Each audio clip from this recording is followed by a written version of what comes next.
এদিকে আবার 14 মাস পর গণমাধ্যমে সাক্ষাৎকার দিলেন শেখ হাসিনা। এবার ডাইরেক্ট দেশে আসার তারিখ ঘোষণা করেছেন তিনি।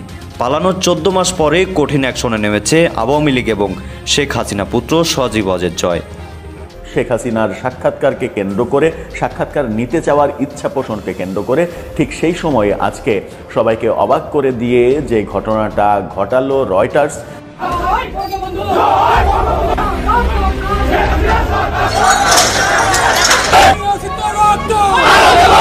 এখন তুলকালাম চলছে উচ্চ আদালতে, বিশেষ করে আইনজীবীদের মধ্যে। আইনজীবীরা বলছেন আইন উপদেষ্টার বক্তব্য প্রত্যাহার করে তাকে ক্ষমা চাইতে সময়সীমা বেঁধে দেওয়া হয়েছে। বক্তব্য প্রত্যাহার না করলে আসিফ নজরুলের বিরুদ্ধে আদালত অবমাননার অভিযোগ আনতে প্রধান বিচারপতির কাছে আর্জি জানাবেন আইনজীবীরা। জয় বাংলা স্লোগানকে কেন্দ্র করে সংঘর্ষে বেদরক পিটুনি খেয়েছে এই বৈষম্য বিরোধী নেতারা, এনসিপির নেতারা, জুলাই যোদ্ধারা। একেবারে গণদোলাই যাকে বলে সেটি দিয়েছে। আওয়ামী লীগ যে খুব শীঘ্রই ফিরছে, অলরেডি সকল আলামত কিন্তু আপনারা ইতিমধ্যে পেয়ে গিয়েছেন। সজীব ওয়াজেদ জয়, শেখ হাসিনা মোটামুটি ওয়ার্ল্ডের সকল দেশকে একট্টা করে ফেলেছে আওয়ামী লীগের ব্যাপার নিয়ে। ডক্টর ইউনূস নিজেই জরুরি সতর্কবার্তা দিয়েছেন এবং বিরাট প্রস্তুতি নেওয়ার জরুরি আহ্বান জানিয়েছেন। কি ঘটতে পারে, কি বা পদক্ষেপ নিয়েছেন? আসসালামু আলাইকুম রহমতুল্লাহ, সবাই কেমন আছেন? আশা করি সবাই অনেক অনেক ভালো এবং সুস্থ আছেন। সবাইকে স্বাগতম জানাচ্ছি আমাদের আরেক নতুন ভিডিওতে। প্রতিদিনের মতো আমি আপনাদের সিরিয়াস ফারুকি আবারও চলে আসলাম নতুন একটা ভিডিও নিয়ে। ইতিমধ্যে আপনারা সবাই ভিডিওর শুরুতে বেশ কিছু অংশ বিশেষ দেখে বুঝতে পেরেছেন আজকের ভিডিওটা কতটা গুরুত্বপূর্ণ হতে চলেছে। দেশে যে রাজনৈতিক চলমান পরিস্থিতি চলতেছে তার ধারাবাহিকতায় আমরা সামাজিক যোগাযোগ মাধ্যমে বেশ কিছু গুরুত্বপূর্ণ ভিডিও ক্লিপস পাই, যেগুলো আপনাদের মাঝে তুলে ধরার চেষ্টা করি, যেগুলোর মাধ্যমে আপনারা বেশ কিছু তথ্য গুরুত্বপূর্ণ জানতে পারবেন আশা করি। দর্শক, আর বেশি কথা না আমরা মূল আলোচনা চলে যাচ্ছি। তার আগে আপনার কাছে একটি অনুরোধ জানাতে চাই, যারা আমাদের চ্যানেলটিতে এখন চ্যানেল সাবস্ক্রাইব করে সাথে থাকুন, যারা ইতিমধ্যে সাবস্ক্রাইব করেছেন তাদেরকে অসংখ্য ধন্যবাদ। যারা সাবস্ক্রাইব করেনি তাদের উদ্দেশ্যে একটি কথা বলবো, দেখতে থাকুন, দেখতে দেখতে ভালো লাগে, ভালোবাসা হয়ে যাবে ইনশাআল্লাহ। দর্শক, আর বেশি কথা না বলে আমরা এখানে একটু বিস্তারিত দেখবো। আইন উপদেষ্টা আসিফ নজরুলের একটি বক্তব্য নিশ্চয়ই আপনাদের দৃষ্টিগোচর হয়েছে, আর সেই বক্তব্যকে কেন্দ্র করে এখন তুলকালাম চলছে উচ্চ আদালতে, বিশেষ করে আইনজীবীদের মধ্যে। কি সেই বক্তব্য ছিল? সংবাদ সম্মেলনে তিনি বলছিলেন যে উচ্চ আদালতের একটি বেঞ্চ একদিনে 4-5 ঘন্টায় প্রায় 800 মামলায় জামিন দিয়েছে। 4-5 ঘন্টায় প্রায় 800 মামলায় জামিন দিয়েছে। জামিন উনি দিতেই পারেন, কিন্তু 4-5 ঘন্টায় 800 মামলা কি শোনা সম্ভব? এটা কি আসলে বিচারিক বিবেচনায় ছিল কিনা, এরকম আরো কিছু প্রসঙ্গ উঠেছে।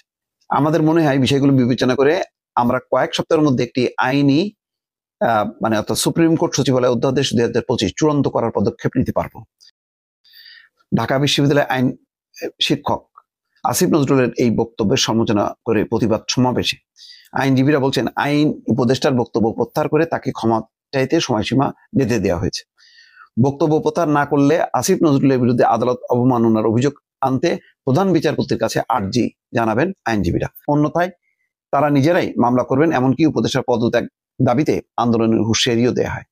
আইন উপদেষ্টার বক্তব্যের প্রসঙ্গ টেনে সুপ্রিম কোর্টের আইনজীবী সৈয়দ মামুন মাহবুব বলেন, আপনি সিনিয়র আইনজীবীদের সঙ্গে বসেন, আমাদের সঙ্গে চা খান, বিচার বিভাগ নিয়ে অসম্মানজনক বক্তব্য প্রত্যাহার করেন, এতে আপনি ছোট হবেন না। প্রতিবাদ সমাবেশ থেকে আইনজীবীরা বলেন, আপনি শিক্ষক মানুষ, ভালো কথা, সুপ্রিম কোর্ট সম্পর্কে যে বক্তব্য দিয়েছেন তা অধ্যত্বপূর্ণ। এই বক্তব্যের জন্য আপনাকে নিঃশর্ত ক্ষমা চাইতে হবে। এই বক্তব্যের জন্য অ্যাটর্নি জেনারেল অফিস থেকে প্রতিবাদ জানানো উচিত ছিল, কারণ তারাও তো আদালতে ছিলেন, তারা তো আপত্তি তোলেননি। অ্যাডভোকেট হাসান তারেক চৌধুরী বলেন, উচ্চ আদালতের বিচারপতিরা স্বাধীন কিনা? গণঅভ্যুত্থানের দাবি ছিল স্বাধীন বিচার বিভাগ। আজ বিচার বিভাগ আক্রান্ত। বিচার বিভাগের উপর যখন আঘাত আসবে তখন আমরা ঐক্যবদ্ধ। বক্তব্য প্রত্যাহারের সময় বেঁধে দিয়ে সৈয়দ মামুন মাহবুব বলেন, 31 অক্টোবরের মধ্যে আইন উপদেষ্টা তার বক্তব্য প্রত্যাহার না করলে আমরা পরবর্তী পদক্ষেপ নেব। যথেষ্ট পরিমাণ খেপছে আইনজীবীরা, বোঝা যাচ্ছে। আইনজীবী সুরাইয়া বেগম বলেন, আসিফ নজরুল আইনের শিক্ষক, তিনি হাইকোর্ট সম্পর্কে ন্যূনতম ধারণা রাখেন না। ধারণা রাখলে এরকম বক্তব্য দিতেন না। আজ পর্যন্ত তিনি অসৌজন্যমূলক বক্তব্য প্রত্যাহার করেননি। হাইকোর্ট স্বাধীন, বিচারকরা কি আদেশ দিয়েছেন সেটা তাদের বিষয়। আশা করি সুপ্রিম কোর্ট এই বিষয়ে আদালত অবমাননা মামলা করবে। তিনি বলেন, যে বিচার বিভাগের আইনজীবীদের সম্মান নেই, সেই বিচার বিভাগে বিচারপতিদেরও সম্মান নেই। আইনজীবী ও বিচারপতিদের সম্মান না থাকলে বিচার বিভাগ ধ্বংস হয়ে যাবে। যাই হোক, বোঝা যাচ্ছে যে প্রচন্ড রকম ভাবে তারা ক্ষিপ্ত হয়েছে। বলছেন যে আমরা যারা ফৌজদারি মামলা করি, আইনজীবী মহিউদ্দিন আহমেদ বলছেন যে আমরা যারা ফৌজদারি মামলা নিয়ে কাজ করি তাদের বেঁচে থাকার একমাত্র উপায় জামিন। রায় বা আদেশে ভুল হলে উচ্চ আদালত দেখবে। স্কুল মাস্টারি করা আর আইন চর্চা এক কথা নয়। আইনজীবীরা বলছেন আসিফ নজরুল উচ্চ আদালতের বিচারিক কার্যক্রম সম্পর্কে ন্যূনতম ধারণা রাখলে বিচার বিভাগ নিয়ে আপত্তিকর মন্তব্য করতেন না। একজন স্কুল শিক্ষক আইন উপদেষ্টা হতে পারেন কিনা, তার আইন উপদেষ্টা হওয়ার যোগ্যতা আছে কিনা, একজন স্কুল শিক্ষককে আইন উপদেষ্টা হিসেবে নিয়োগ কেন দেওয়া হয়েছে তার জবাব প্রধান উপদেষ্টাকে দিতে হবে। 23 অক্টোবর ফরেন সার্ভিস একাডেমিতে সংবাদ সম্মেলনে তিনি ওই কথা বলছিলেন যে আদালতে একটি বেঞ্চ একদিনে 4-5 ঘন্টায় 800 মামলায় জামিন দিয়েছেন। জামিন উনি দিতেই পারেন, কিন্তু 4-5 ঘন্টায় 800 মামলা শোনা কি সম্ভব? আচ্ছা, এই যে প্রশ্নটা করলো, এটা সম্ভব, আসলে সম্ভব, যে কারণে এটার কিন্তু কোনো পুরো রিপোর্টের মধ্যে আইনজীবীদের কোনো ব্যাখ্যা পাইলাম না যে তিনি যে প্রশ্নটা করছেন যে 4-5 ঘন্টায় 800 মামলা কি শোনা সম্ভব, এটার উত্তর কোথায়? এটা তো উত্তর পাওয়া গেল না। সবাই বলছে যে এটা বলতে পারে না, এটা স্বাধীন বিচার বিভাগ, এটা এখতিয়ার বহির্ভূত। কিন্তু বিষয়টা হলো যে আসিফ নজরুল যে ভুল বলছে সেই ভুলটার ব্যাখ্যাটা কিন্তু পরিষ্কার হলো না। স্টেডিয়ামে জয় বাংলা স্লোগানকে কেন্দ্র করে 10 জন আহত, 6 জন আটক। গতকালকে চট্টগ্রাম স্টেডিয়ামে এমন ঘটনা ঘটেছে জয় বাংলা স্লোগানকে কেন্দ্র করে। ঘটনা সম্পর্কে জানা যাচ্ছে যে চট্টগ্রাম পাহাড়তলীর বীরশ্রেষ্ঠ মতিউর রহমান স্টেডিয়ামে ক্রিকেটার সাকিব আল হাসানের নামে প্লে কার্ড প্রদর্শন ও জয় বাংলা স্লোগানকে কেন্দ্র করে সংঘর্ষে অন্তত 10 জন আহত হয়েছে। পুলিশ ঘটনাস্থল থেকে 6 জনকে আটক করেছে। যারা জয় বাংলা স্লোগান দিয়েছে তাদেরকে সেখান থেকে পুলিশ আটক করেছে। তাদেরকে বলা হচ্ছে তারা নিষিদ্ধ ঘোষিত ছাত্রলীগ কর্মী, ছাত্রলীগের নেতা, তাই তাদেরকে গ্রেপ্তার করা হয়েছে। আর সেই সংঘর্ষে আহত হয়েছে জুলাই যোদ্ধা এনসিপির নেতারা। এদিকে জাতীয় নাগরিক পার্টি এনসিপি দাবি করেছে আহতরা তাদের সংগঠনের কর্মী। এনসিপির চট্টগ্রাম মহানগর সমন্বয় কমিটির সদস্য ও মিডিয়া সেলের প্রধান সমন্বয়কারী রিয়াদুল হৃদয় জানান, ম্যাচ চলাকালে সাকিব আল হাসানের নামে প্লেকার্ড ও জয় বাংলা স্লোগানকে কেন্দ্র করে তর্কের সূত্রে এই সংঘর্ষ হয়। পুলিশ বিষয়টি নিশ্চিত করেছে। মূল কথা হলো সেখানে জয় বাংলা স্লোগান দেওয়াতে ক্ষিপ্ত হয়েছে তথাকথিত বিপ্লবী লাল স্বাধীনতাকামীরা, এনসিপির নেতারা। সেখানে ছাত্রলীগ বা যারাই হোক, যারা সেখানে স্লোগান দিয়েছে, জয় বাংলা স্লোগান দিয়েছে, তাদেরকে বাধা দিতে গিয়েছিল। সেখানেই মূল ঘটনা ঘটে গিয়েছে। সেখানে বেদরক পিটুনি খেয়েছে এই বৈষম্য বিরোধী নেতারা, এনসিপির নেতারা, জুলাই যোদ্ধারা। একেবারে গণদোলাই যাকে বলে সেটি দিয়েছে। সেখানে জয় বাংলা স্লোগান কারা দিয়েছে সেটা কিন্তু এখন পর্যন্ত প্রমাণিত না। তারা কি আসলেই নিষিদ্ধ ঘোষিত ছাত্রলীগের কর্মী নাকি সাধারণ মানুষ, সাধারণ কোনো শিক্ষার্থী? তবে সেখানে ধস্তাধস্তির ঘটনা ঘটেছে, মারধরের ঘটনা ঘটেছে, হাসপাতাল পর্যন্ত যেতে হয়েছে, জুলাই যোদ্ধাদেরকে আহত করা হয়েছে, বেদরক পিটুনি খেয়েছে, গণদোলাই খেয়েছে। তদন্তের পর বোঝা যাবে আসলে কারা দোষী। তবে দোষী আর নির্দোষী সেটা প্রমাণের আগেই সেখান থেকে ছাত্রলীগের কর্মী হিসাবে চিহ্নিত করে 6 জনকে আটক করা হয়েছে। যারা এনসিপির নেতা, জুলাই যোদ্ধা পরিচয় দিয়েছে, তাদেরকে পুলিশ আটক করেনি। আবারও কথা হবে অন্য কোনো বিষয় নিয়ে। সকলে ভালো থাকবেন। আল্লাহ হাফেজ। ডক্টর ইউনূস নিজেই জরুরি সতর্কবার্তা দিয়েছেন এবং বিরাট প্রস্তুতি নেওয়ার জরুরি আহ্বান জানিয়েছেন। আজই আগামী নির্বাচনকে কেন্দ্র করে বাংলাদেশে অঘটন ঘটতে পারে। হ্যাঁ, এরকম সতর্কবার্তা প্রফেসর ইউনূস নিজে দিয়েছেন। কি ঘটতে পারে, কি বা পদক্ষেপ নিয়েছেন? আসলে কি শেষ পর্যন্ত কিছু ঘটবে, না এই যে সতর্কবার্তা আগেভাগেই বলেছেন তাতেই পরিস্থিতি নিয়ন্ত্রণে আসবে? দর্শক, খবর, সবচেয়ে খারাপ পরিস্থিতি মোকাবেলার প্রস্তুতি নিতে বললেন প্রধান উপদেষ্টা। মানে সবচেয়ে খারাপ প্রস্তুতি, বড় ধরনের কোনো স্যাবোটাজ, বড় ধরনের কোনো হামলা, নির্বাচন বানচাল করতে বড় কিছু এটা ঘটতে পারে। কি সেটা, কিসের প্রেক্ষিতে এটা প্রধান উপদেষ্টা বলেছেন?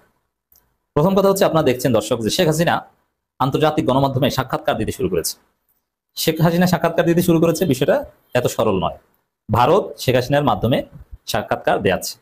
শেখ হাসিনা 5 আগস্ট পালিয়েছে, 6 আগস্টেই চাইলে সাক্ষাৎকার দিত যদি ভারত সুযোগ দিত, কিন্তু ভারত বলেছে চুপচাপ বসে থাকুক। তা এখন যেহেতু শেখ হাসিনার ফাঁসির রায় 13 নভেম্বর হবে, আমরা বিশ্বাস করি, এবং নির্বাচন ঘনিয়ে আসছে, জুলাই সনদের আইনি ভিত্তির সময় এসেছে, এই সময়টাতে এসে ভারত শেখ হাসিনাকে সামনে আছে এবং শেখ হাসিনার যে কন্টেন্টগুলো, যে বক্তব্যগুলো, যার সার কথা হচ্ছে যে আওয়ামী লীগকে বাদ দিয়ে নির্বাচন তারা করতে দিবে না, তারা নাশকতা করবে, সরল অর্থ এটাই। তো ওইটাকেই হয়তো প্রফেসর ইউনূস স্পিক করেছেন যে না, আগামী নির্বাচনকে কেন্দ্র করে একটা খারাপ পরিস্থিতি ওরা ঘটাতে পারে, তা আমাদেরকে সতর্ক থাকতে হবে, মোকাবেলা করতে হবে, প্রস্তুতি নিতে হবে। তাহলে আওয়ামী লীগের যে নাশকতার পরিকল্পনা, ওইটাকে ইঙ্গিত করা হয়ে থাকতে পারে। আর দ্বিতীয় হচ্ছে, এখানে আরেকটা আশঙ্কা আছে বিএনপি আসলে নির্বাচন চায় না বা নির্বাচন বানচাল করতে চায়, তারা জুলাই ভুলিয়ে দিতে চায়। বিএনপির একটা বিরাট সংকট আছে, বিএনপি ক্ষমতা আসতে পারবে না, তাদের জনপ্রিয়তা নেই, এজন্য নির্বাচন বানচাল বা এরকম নানান কিছুতে বিএনপির যোগসাজশ থাকতে পারে। অতএব হারু পার্টি সবসময় নির্বাচন বানচাল করতে চায়।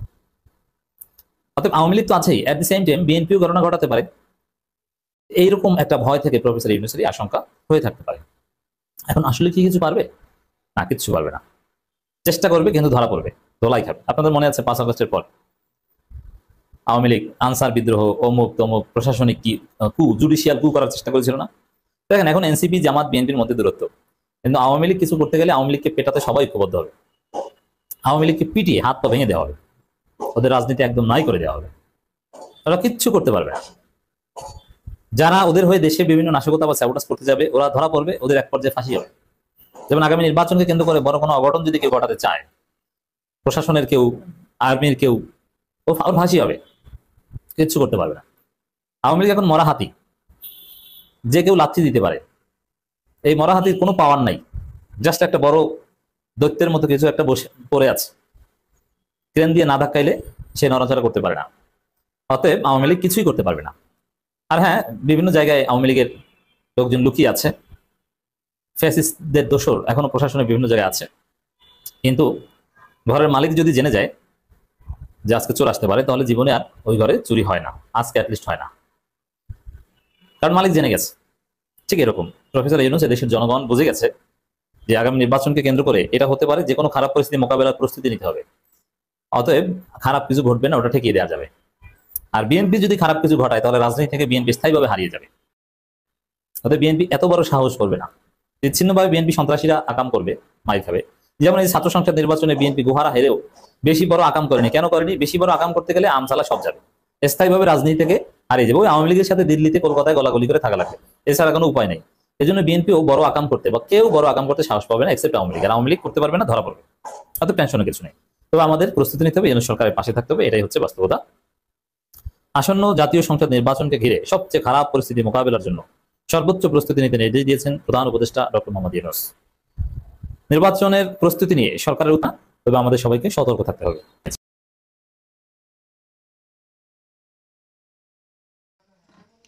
দর্শক, ইতিমধ্যে আপনারা সবাই ভিডিওর শুরুতে বেশ কিছু অর্থাৎ ভিডিওগুলো দেখে অনেক গুরুত্বপূর্ণ তথ্য জানতে পারছেন। ভিডিওটি ভালো অবশ্যই শেয়ার করে দিবেন, আর আমাদের চ্যানেলটিতে নতুন থাকলে চ্যানেল সাবস্ক্রাইব করে সাথে রাখবেন। যারা ইতিমধ্যে ভিডিওর ধৈর্য সহকারে দেখে শেষ পর্যন্ত দেখেছেন তাদেরকে অসংখ্য ধন্যবাদ জানাই। এখানে শেষ করবো আজকের ভিডিওটি। ভালো থাকবেন, সুস্থ থাকবেন। দেখবো অন্য কোনো আর কোন চাঞ্চল্যকর ভিডিওতে। ভালো থাকবেন, সুস্থ থাকবেন। আল্লাহ হাফেজ।